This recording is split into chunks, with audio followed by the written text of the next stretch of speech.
জাতীয় সংসদ নির্বাচনে চট্টগ্রামের ১৬টি আসনে বড় জয় পেয়েছে বিএনপি। ধানের শীষ প্রতীকে ১৪ জন প্রার্থী জয়লাভ করেছেন। অপরদিকে জামায়াতে ইসলামের দাড়িপাল্লা প্রতীকের ২ প্রার্থী বিজয়ী হয়েছেন। সেখানে চট্টগ্রাম থেকে নাজিম উদ্দিনের তোলা ছবিতে মৃন্ময় বিশ্বাসের প্রতিবেদন।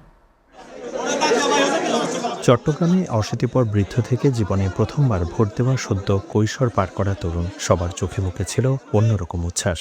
পরিবর্তিত প্রেক্ষাপটে ভোট দেওয়া নিয়ে মানুষের মধ্যে বেশ উৎসাহ দেখা গেছে। নির্বাচন শেষে চূড়ান্ত ফলাফল ঘোষণার সময় রিটার্নিং কর্মকর্তাও জানালেন নিজের চ্যালেঞ্জের কথা। চ্যালেঞ্জের ক্ষেত্রে যেটা আমরা ওভারকাম করেছি সেটা হচ্ছে যে প্রতিটি নির্বাচনে আইন শৃঙ্খলা বাহিনীর পর্যাপ্ত থাকে, এবার একেবারেই সর্বোচ্চ ছিল।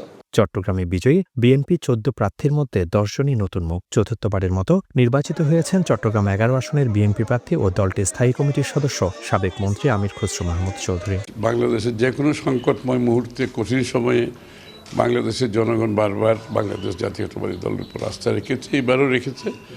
এই আস্থাটা বহন করা খুবই কঠিন। চট্টগ্রাম ১৩ আসন থেকে সরওয়ার জামাল নিজাম ও চট্টগ্রাম ৩ সন্দ্বীপ আসনে মোস্তফা কামাল পাশা জয়ী হয়েছেন। চট্টগ্রাম ৬ আসনে তৃতীয়বারের মতো নির্বাচিত হয়েছেন বিএনপির গিয়াসউদ্দিন কাদের চৌধুরী।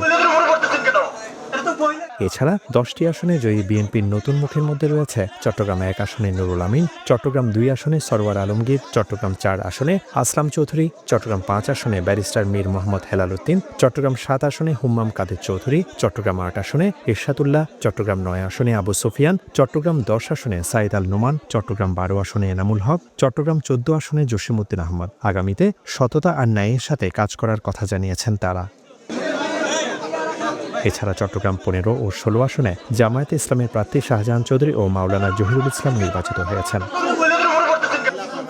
মৃন্ময় বিশ্বাস, এসএটিভি, চট্টগ্রাম।